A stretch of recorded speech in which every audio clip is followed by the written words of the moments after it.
राज्याचे दिवंगत उपमुख्यमंत्री स्वर्गवासी अजितदादा पवार यांची अपेक्षा नेहमीच नागरिकांच्या अडचणी वेळेत सुटल्या पाहिजेत आणि त्यासाठी प्रशासन गतिमान असले पाहिजे अशी होती। त्यांच्या स्मरणार्थ महायुती शासनाने जाहीर केलेला गतिमान नागरी सेवा पुरस्कार प्रशासनातील प्रत्येक विभागाला मिळेल अशा पद्धतीने काम करून नागरिकांना उत्कृष्ट सेवा द्याव्यात असे प्रतिपादन आमदार आशुतोष काळे यांनी केले। राज्याचे मुख्यमंत्री देवेंद्र फडणवीस यांच्या वाढदिवसानिमित्त तसेच स्वर्गवासी अजितदादा पवार यांच्या जयंतीनिमित्त शुक्रवार दिनांक 31 जुलै 2026 रोजी कोपरगाव येथील महात्मा गांधी प्रदर्शन चॅरिटेबल ट्रस्ट हॉलमध्ये आयोजित छत्रपती शिवाजी महाराज महसूल समाधान शिबिरात प्रशासकीय अधिकाऱ्यांना मार्गदर्शन करताना ते बोलत होते। आमदार काळे म्हणाले की शासनाच्या योजनांचा लाभ पात्र नागरिकांना मिळणे आणि त्यांच्या अडचणींचे त्वरित निराकरण होणे ही स्वर्गवासी अजितदादा पवार यांची अपेक्षा होती।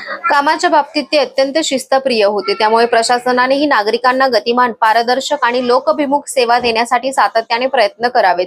मुख्यमंत्री देवेंद्र फडणवीस यांच्या नेतृत्वाखाली राज्य शासन लोककल्याणकारी योजना प्रभावीपणे राबवत असून नागरिकांना अधिक सुलभ आणि जलद सेवा मिळाव्यात यासाठी विविध उपक्रम हाती घेण्यात येत आहेत। नागरिकांना केवळ शिबिराच्या दिवशीच नव्हे तर वर्षभर उत्तम सेवा मिळाव्यात यासाठी सर्व प्रशासकीय अधिकाऱ्यांनी सामूहिक प्रयत्न करावेत असे आवाहन त्यांनी केले। या शिबिरामध्ये लाभार्थी नागरिकांना विविध प्रमाणपत्रांचे वाटप करण्यात आले। शासनाच्या विविध महसूल सेवा, दाखले, प्रलंबित प्रकरणे तसेच नागरिकांच्या अडचणींचे त्वरित निराकरण करण्याच्या उद्देशाने आयोजित करण्यात आलेल्या या शिबिरास नागरिकांनी उत्स्फूर्त प्रतिसाद दिला।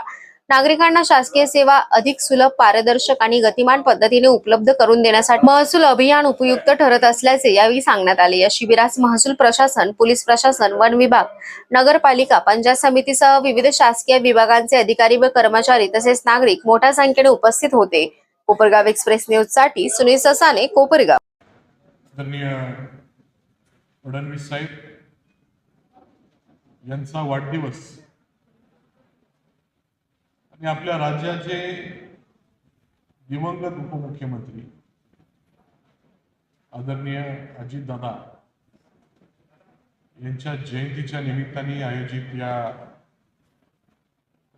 शिबिराच्या निमित्ताने आपल्या राज्याचे मुख्यमंत्री फडणवीस साहेब स्वर्गीय अजितदादा यांचा वाढदिवस एकाच दिवशी यायचा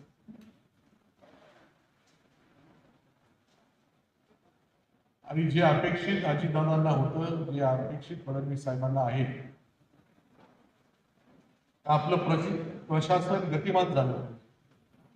आपल्या प्रशासनाकडनं, शासनाकडनं जे काही लाभ देण्याचं काम असेल, जे काही अडचणी शासनाकडे कुणी नागरिक घेऊन येतो तर त्यांना त्याच्या बाबतीमध्ये लवकर समाधान करून त्यांना त्यांच्या लाभाचं वितरण लवकर झालं पाहिजे अशा पद्धतीचं प्रशासन या त्यांच्याकडनं अपेक्षित आणि म्हणून आपल्या राज्याचे महसूल मंत्री आदरणीय बावनकुळे साहेब यांनी हे अभियान फेब्रुवारीमध्ये चालू केलं छत्रपती शिवाजी महाराजांच्या जयंतीच्या निमित्ताने आणि अनेक टप्पे करत करत आज आपल्या या विशेष टप्प्याकडे आपण आलेलो आहोत। या अभियानामध्ये जे काही मार्गदर्शन आपल्याला मिळाले, राज्याचे उपमुख्यमंत्री एकनाथजी शिंदे साहेब आणि सुनेत्रा वहिनी, आपल्या जिल्ह्याचे पालकमंत्री नामदार विखे साहेब असतील, यांचं देखील मार्गदर्शन आपल्याला या ठिकाणी मिळालेलं आणि यांच्या सर्वांच्या संकल्पनेतून हे अभियान अतिशय यशस्वीपणे आपण अनेक गेले 2-3 महिन्यापासून या ठिकाणी राबवत आहोत। तर म्हणजे आपण सर्वजण आपलं जे दैनंदिन कामकाज आहे हे करत असताना या सर्व योजना राबवण्याचं काम आपल्या सर्वांच्या माध्यमातून करण्याचा प्रयत्न आपण सर्वजण करतो। पण मुद्दामून आपल्या लाभार्थ्यांना एक कॅम्प मोडमध्ये या ठिकाणी जास्तीत जास्त अर्ज कसे करता येतील यासाठी हे अभियान राबवून जास्तीत जास्त लाभार्थ्यांना योजना त्यांच्यापर्यंत पोहोचवण्यासाठी हे अभियान त्या ठिकाणी घेतलं गेलेलं आहे। आपले मुख्यमंत्री फडणवीस साहेबांचाही वाढदिवस आहे।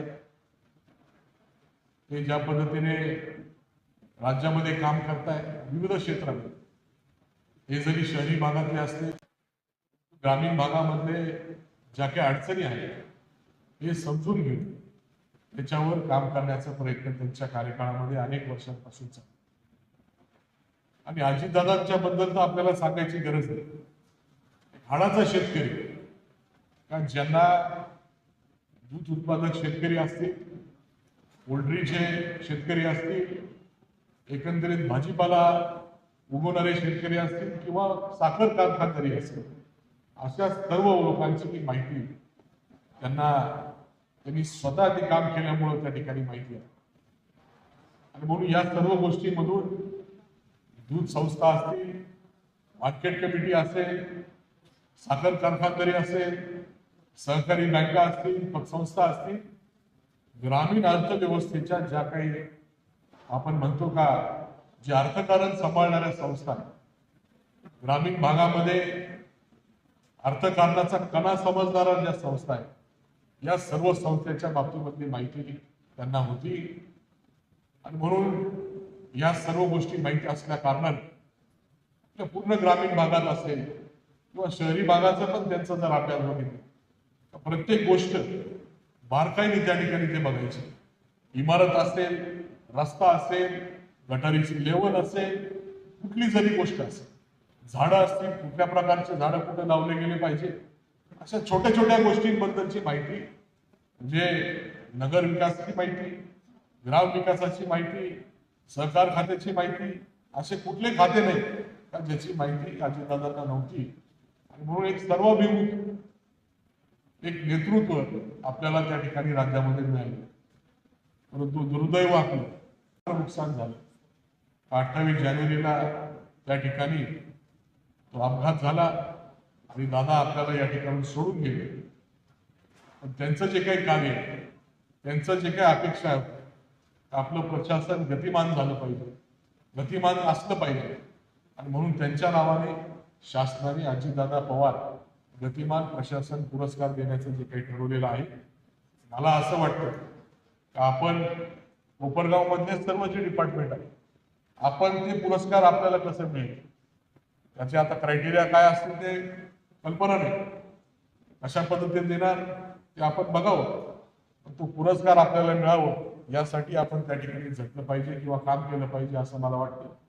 आपण मी काय म्हणत नाही का हे सर्व काम तर प्रशासक म्हणून, मी देखील आपण निवडून दिलेल्या लोकप्रतिनिधी म्हणून मी देखील प्रयत्न जास्तीत जास्त आपल्या अडचणी कशी प्रशासनाकडनं सोडून घेता येईल, कारण शेवटी आपला प्रतिनिधी म्हणून या ठिकाणी मी काम, आणि प्रशासनाकडनं पण आपल्याला जास्तीत जास्त सहकार्य करून आपले कामं लवकरात लवकर मार्गी लावण्यासाठी जे काही करणं गरजेचं आहे ते करण्याची जबाबदारी माझ्यावर दिली असल्या कारणाने मी देखील त्या पद्धतीने काम करण्याचा प्रयत्न करतोय. आपण सर्वजण, आज पाऊस चालू आहे, पहाटे 2 वाजेपासून पाऊस चालू आहे माझ्या माहितीप्रमाणे, आणि अजूनही पाऊस चालू आहे. एक चांगली जरी गोष्ट असते, पण थोडंसं आपल्या शिकवण्यामध्ये थोडं व्यत्यय झालं, तरी देखील आपण सर्वजण मोठ्या संख्येने उपस्थित आहात. आपल्या सर्वांना मी या निमित्ताने धन्यवाद देतो. आपण या शिबिरासाठी आले.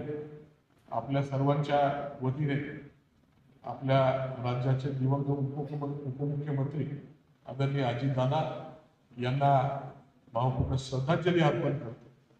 तसेच आपल्या सर्वांच्या वतीने आपल्या राज्याचे मुख्यमंत्री आदरणीय फडणवीस यांना वाढदिवसाच्या निमित्ताने मनापासून शुभेच्छा देतो. जी काही कार्यक्रम, हा विशेष कार्यक्रम या ठिकाणी घेण्यात आलेला आहे, तर म्हणजे आपण जरी हा कॅम्प मोड घेतलेला आहे, परंतु आपलं काम वर्षभर कसं अजून गतिमान पद्धतीने चालेल ही जबाबदारी आपण सर्वांनी त्या ठिकाणी पार पाडावी, अशा प्रकारची विनंती सर्व अधिकारी आणि कर्मचारी आपल्या सर्वांना करतो. आपण सर्व मिळून जास्तीत जास्त लाभ आपल्या कोपरगाव तालुक्यामध्ये, कोपरगाव मतदारसंघामध्ये सर्व लाभार्थ्यांना, गरजू लोकांना, तर म्हणजे गरज कोणाला असते हे आपण ओळखून त्या ठिकाणी त्यांना लाभ देण्याचं काम केलं पाहिजे.